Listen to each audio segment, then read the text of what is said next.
tu je to slovenské platiť a české. Otočka. Jeba na to.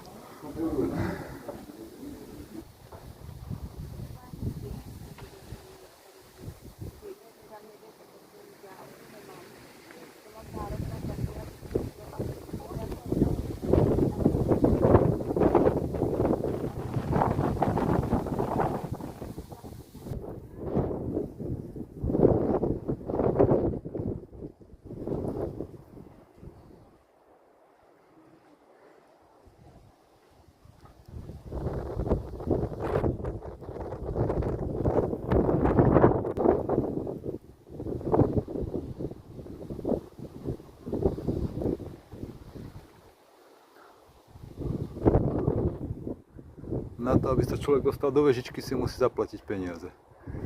Pozrieť rozstavené skaly. Teda stavbu. To je proste realita. Ovečky, áno, choďte hore. Všetci idú systémovo hore. Lebo sa to tak robí, ale my nepatríme do toho systému. Bodka.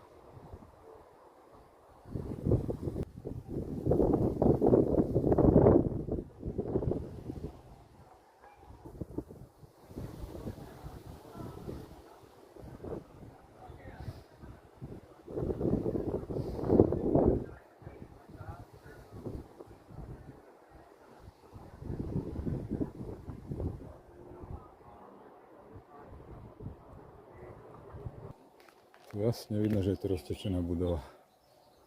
Tu sú normálne nejaké otvory. Okná nejaké, alebo dvere. Asi okná.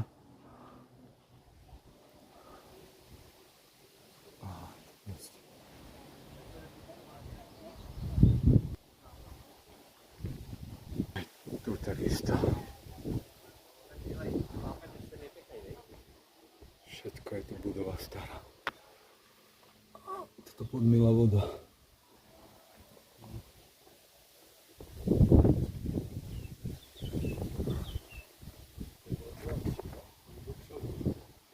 A tu je tiež nejaká zaujímavá architektonická budova.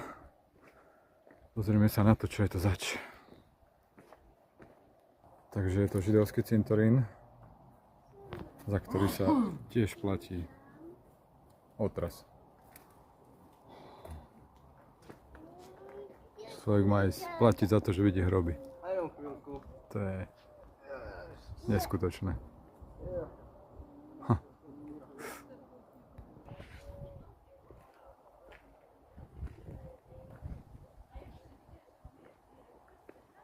Tu je nejaký vystavený nejaký skvost.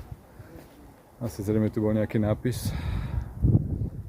Takže je to len tvárnica.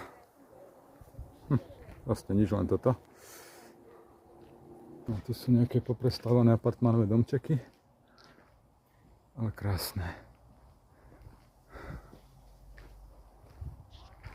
A to som šiel hore k tomu kozviemu hrádku. Teraz sa jak víno. Áno, však na čo sem ľudia chodia len s pohárikmi.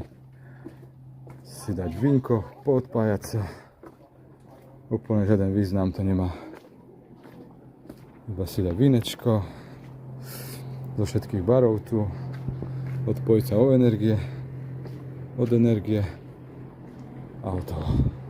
Ale to sú tu krásne poopravované budovy. To je Renault 2006.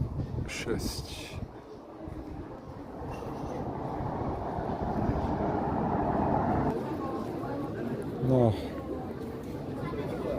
tu je historické námestie Mikulova, nádherná architektúra. Ideme sa pozrieť bližšie.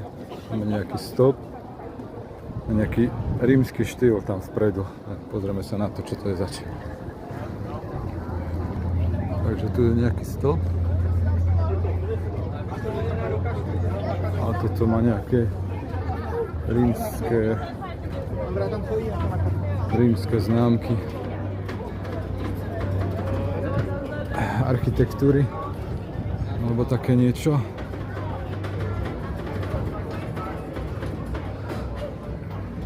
Vyzerá to jak Notre Dame, čo zhorel.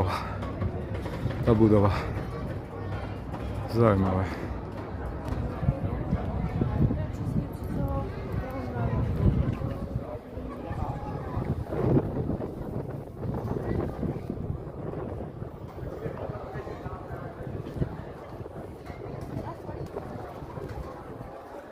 Ešte ma zaujali tieto videa.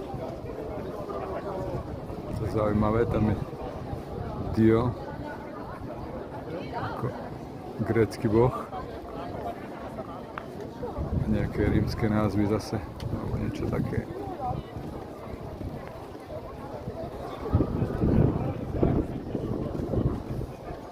A ešte posledný záber z Viníc s pohľadom na priehradu Nové Mlýny.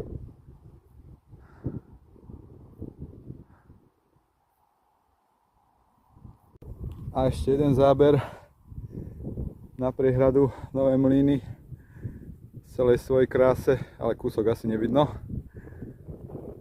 A plus aj so zámkom, neviem teraz ako sa volá. Wow.